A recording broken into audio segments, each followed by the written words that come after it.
안녕하십니까, 박병욱입니다. 세월이 많이 흘렀죠. 많이 흘렀는데 몇 년입니까? 79년도에 이제 군에 입대하면서 이제 훈련을 받을 때, 특히 어떻게 유격장 훈련을 일주일간 받는데 이상하게 그때 막 비가 계속 와가지고 거의 물속에서, 특히 유격 훈련은 이제 각 위치별로 구르고 철조망 통과를 하고 막 이제 이런 훈련을 받기 때문에 계속 구르는데, 그게 비가 와가지고 구르는 자리는 패여가지고 그 물이 웅덩이 그대로 있죠. 그래 이제 낮에 하루 종일 훈련을 받고, 이걸 어디 그냥 이제 본 훈련장에는 샤워 시설이 다 있고 하는데, 유격장에는 아마 그런 시설이 갖춰져 있겠죠. 그런데 가다가 이제 비 올 때 마침 강이 옆에 있으니까 또 물이 이렇게 많이 흐르죠. 그럼 전부 다 그냥 강으로, 큰 강은 아니었던 것 같은데 가서 병력을 집어넣어 가지고 거기서 전부 다 이제 흙물 같은 거 다 씻고 숙소로 이제 이동시키고 그런 훈련을 받았던 것 같아요. 야, 지금 같으면 이제 체력적으로도 안 되고 전혀 그렇지만, 그런 정신이 남아있는가 돌아보면은 참 어려울 것이다. 굉장히 그런 생각이 드네요.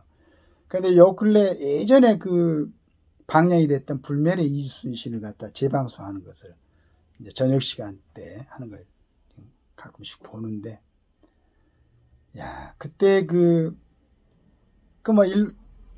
지금 이제 어제 제가 봤던 거는 이제 명랑해전, 그걸 봤는데 정말 12척에 한선 13척이었죠. 13척을 가지고 이제 치르는데, 제가 만약 부하 장수였어도 도저히 가능하다고 생각지 못했을 것 같아요. 그러나 만약에 우리가 여기서 죽지 않으면은 이 강산 자체가 전부 다 일본인들에 의해서 침탈당하고, 이제 중간중간에 우리 일본인들로부터 이제 학살당하고 이렇게 하는 걸 이제 우리 조선인들을 보지 않습니까? 이순신이 이제 결심을 하죠. 죽을 각오를 하는데, 과연 우리가 참 그때 그런 상황이라면 그렇게 몸을 던져서 할 수 있을까? 다 동원되죠. 그냥 강강술래 하는 데는 어린 아이들까지 동원이 되고, 농사짓던 촌노들, 그러니까 배들을 갖다가 멈추게 할 수 있는 새사들 그걸 돌리는 데는 또 지역의 사람들이 늙은 사람들까지 동원이 되고, 그렇게 해가지고 이건 명량대전을 정말로 기적처럼 이뤄냈죠. 그런데 굉장히 치밀하다는 걸 봤습니다. 물 흐름 같은 거, 어떤 이제 서해안은 그러니까 간만에 차이가 있으니까 한번 썸물했다 민물이 차이 있으니까 그런 차이로 인한 어떤 물의 흐름 같은 것을 아주 정확히 파악을 하고 여러 가지로 해서 참 놀랬습니다. 이걸 잘 표현해냈던 제작했던 분들도 대단하다는 생각이 듭니다. 근데 오늘 보니까 잠수함 전문 부사관 절반이 떠나서 이래서 군이 유지되겠나, 이런 제아에 이제 잠수함 승조원들에 대해서 나왔는데, 거의 대부분이 이제 부사관이고 그 다음에 장교들하고 부사관들이, 왜냐하면 오래 근무해도 아주 전문 분야이기 때문에. 그런데 이제 얼마나 이게 이제 공간이 열악하냐 그러면은, 잠수함은 20평에서 30평 지하 공간에 40명이 공동생활하는 것과 같은 환경이다. 침대는 겨우 누울 수 있다. 사생활도 없다. 물이 부족해 사원은 불가능하고 누수 확인이 중요하기 때문에 얼굴만 씻어도 물방울까지 닦아야 한다. 화장실 사용도 물 내리는 소리를 적이 탐지할까봐 제한된다. 한번 출항하면 3, 4주간 신선한 공기 햇빛을 쐬기도 어렵다. 그런데 월급은 다른 보직에 비해 70여만 원 더 받는 정도다. 잠수함 승조원은 모두 장교 부사관이고 특히 80% 이상이 부사관이다. 교육과정만 1년이 넘는 전문직이기 때문에 일반 병은 잠수함 근무를 할 수가 없다. 어뢰, 음파 탐지 등 핵심 전투 장비를 전부 부사관이 운용한다. 잠수함뿐만 아니다.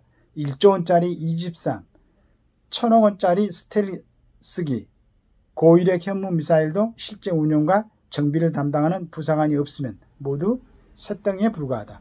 육해 공군이 첨단으로 무장할수록 부사관 역할은 중요해진다. 정말 전문 기술자, 전문 인력이죠. 부사관들이.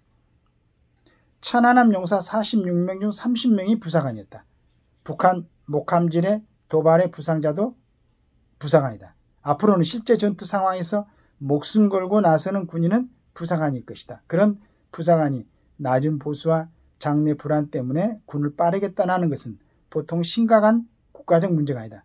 중사 이하 전역 희망자가 1919년에 비해 2배 늘었다. 작년부터 선발 정원도 못 채우고 있다.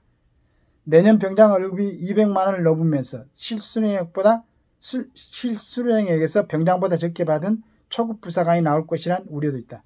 국방계획은 병사 월급 200만 원, 병복무 단축 같은 포퓰리즘이 아니라 군을 실제 움직이는 부사관의 처우를 개선하고 사기를 높이는 것이 핵심이고 우선이다. 아주 정확하게 지금 군 그 현실을 갖다가 진단한 것 같습니다.